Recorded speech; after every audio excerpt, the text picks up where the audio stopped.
इस स्कीम के बारे में बताना चाहता हूँ कि ये स्कीम 31 दिसंबर 2023 को ऑनरेबल चीफ मिनिस्टर और deputy chief minister Shri Dushyant Chautala ji ने गुड़गांव से लॉन्च की।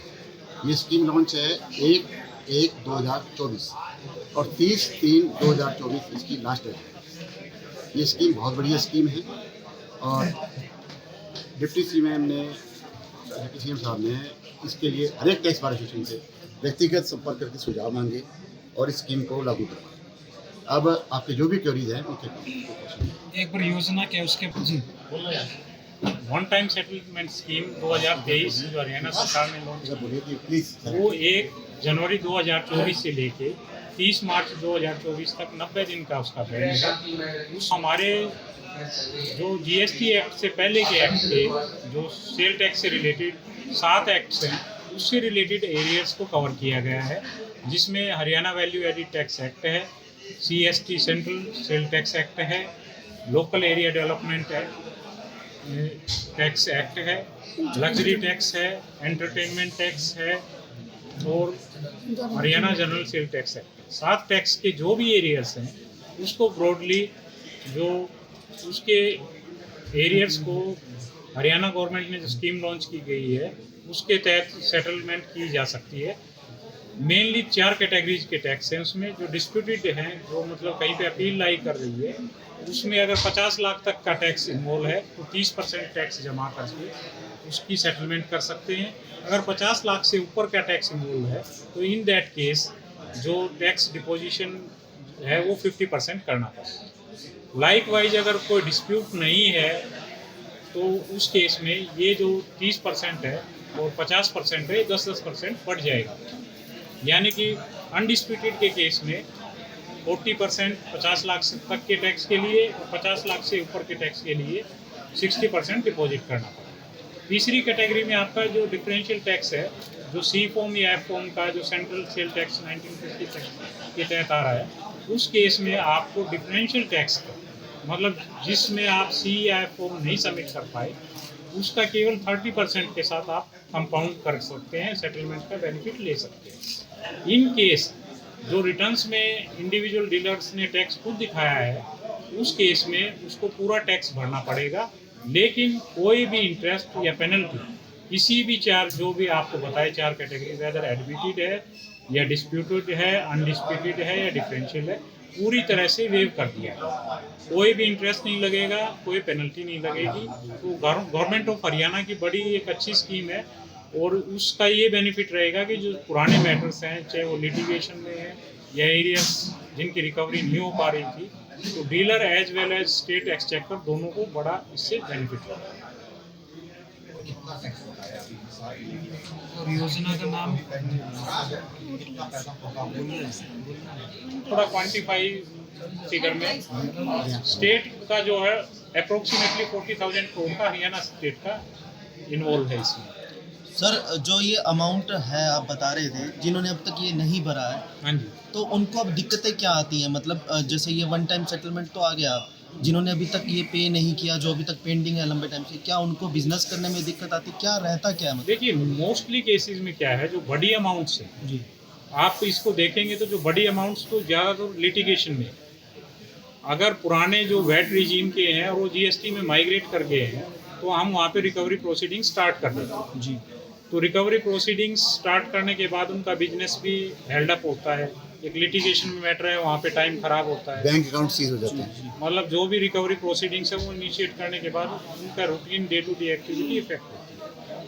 और दूसरी चीज़ क्या है, जब लिटिगेशन में मैटर है तो कई बार हाई कोर्ट या सुप्रीम कोर्ट तक केस चलते हैं, तो लंबे टाइम तक वो पेंडेंसी क्या है कि गवर्नमेंट को भी रेवेन्यू नहीं आ रहा, इंडिविजुअल को भी कोई बेनिफिट नहीं हो रहा।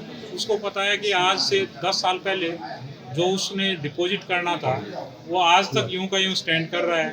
तो इसलिए गवर्नमेंट ऑफ हरियाणा ने ये स्कीम लॉन्च करके बेसिकली काफ़ी कम अमाउंट है जो टैक्स की 30, 50 या 60% है, इंटरेस्ट पेनल्टी है सच है नहीं, तो जो एक तरह से अंडर द कारपेट जो पड़ा हुआ है एरिया, उसको रियलाइजेशन के लिए, ताकि हमारे एक्सचेकर में गवर्नमेंट किटी में पैसा आ जाए, इसलिए लॉन्च किया। तो मैक्सिमम पेनल्टी और अभी क्या? जैसे जो कि वैट एक्ट में है, जो टैक्स का 3 टाइम्स पेनल्टी होती है, जो भी मतलब टैक्स इम्पोज किया गया है, अगर वो कोई मेलाफाइड इंटेंशन से है तो उसमें टैक्स के 3 टाइम्स था, कुछ केसेस में 1.5 टाइम्स भी हैं, कुछ केसेस में इक्वल टू टैक्स अमाउंट भी है। It depend upon the situation. Main चीज इसमें इंटरेस्ट जो है, इंटरेस्ट भी सब्सटेंशियल हो जाता था। 90 डेज तक जो इंटरेस्ट अमाउंट था वो 12% है, 90 डेज के बाद वो 24% हो गया। लिटिगेशन किस टाइप की जो व्यापारियों की रही है, जो डिपार्टमेंट और व्यापारियों के बीच में? बेसिकली क्या है, कई चीज़ों में तो डिफरेंस ऑफ ओपिनियन होता है। जैसे किसी पर्टिकुलर आइटम पे जो डीलर या एडवोकेट हैं, जो हमारे लीगल फ्रेटर्निटी है, उनका ओपिनियन ये है कि ये टैक्स फॉर एग्जांपल जो 5% का होना चाहिए था और सरचार्ज के बाद वो 5.25%। डिपार्टमेंट का ये व्यू है कि वो 13.125% रेट का डिफरेंस हो गया। उसके अलावा कई चीज़ों में क्या रहता है कि सी फॉर्म है, हमारा सब्सटेंशियल जो रेवेन्यू है उस वजह से भी रुका हुआ है। डीलर्स भी हेल्पलेस है। कई केसेस में क्या है कि उसने सेल किया, इंटरस्टेट सेल किया है, यहाँ से महाराष्ट्र या गुजरात सेल कर दिया है, और जो सेल के अगेंस्ट 2% या एफ फॉर्म पे जो है विदाउट जो स्टॉक ट्रांसफर कहते हैं कोई टैक्स नहीं लगता। और वो जब फॉर्म प्रोड्यूस करेगा डिपार्टमेंट पे, after that only individual can take the benefit. अब कुछ केसेस में क्या होता है कि वो उसके टर्म्स खराब हो गए जिसको उसने सेल किया है, या कोई मतलब ट्रांजैक्शंस वगैरह में कोई पेमेंट का इशू आ गया, कई रीजन रहते हैं, वो फॉर्म सबमिट नहीं कर पाते। तो ड्यू टू दैट रीजन भी क्या है कि वो फॉर्म नहीं सबमिट कर पाए। डिपार्टमेंट को अगर फॉर्म नहीं आए तो फुल रेट ऑफ टैक्स जो भी है उसका, अगर 5% है या 13% है, वो full rate of tax impose कर देते हैं। तो उसकी वजह से काफ़ी सब्सटेंशियल अमाउंट जो है ड्यूज के तौर पे क्रिएट हो जाते हैं। उसके अलावा कुछ मेलाफाइड एक्शंस होते हैं, गलत फॉर्म दे दिए या गलत सेल दिखा दिया, इस तरह के भी होते हैं, पर वो कंपैरेटिवली कम होते हैं। मेनली तो CST में यही होता है कि फॉर्म सबमिट ना हुई हो, या ट्रांजैक्शंस का जो टैक्स वगैरह जो उसने मतलब कि रिटर्न्स में दिखाया है डिपार्टमेंट का और एडवोकेट या डीलर का पर्सपेक्टिव डिफरेंट है। तो इसीलिए हर लेवल पे ट्रिब्यूनल में भी काफ़ी केसेस हैं, और उसके बाद हाई कोर्ट या सुप्रीम कोर्ट तक केसेस चल रहे हैं। और ज्वाइंट जो हमारे ज्वाइंट कमिश्नर साहब होते हैं अपील में, फर्स्ट अपेलेट अथॉरिटी है, वहाँ पे भी काफ़ी केसेस पेंडिंग है। तो जिस तरह से आप बता रहे हैं कि 30 तारीख लास्ट है, 30 मार्च, हाँ जी, जो इस टाइम तक नहीं कर पाता उसके बाद क्या एक्शन होगा, डिपार्टमेंट का क्या रहता है सर?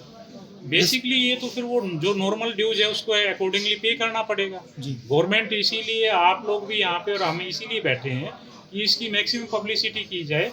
एडवोकेट फ्रेटर्निटी है, CA हैं हमारे सभी, ताकि इसको जितना ज़्यादा पॉपुलराइज करेंगे, क्योंकि ये डीलर्स के भी और एज वेल एज गवर्नमेंट के दोनों के बेनिफिट की स्कीम है। तो वो कंपाउंड हो रहा है बेसिकली, एक जो 100% की बजाय 30, 50 या 60% टैक्स भरना पड़ रहा है, वो भर के इसका बेनिफिट ले।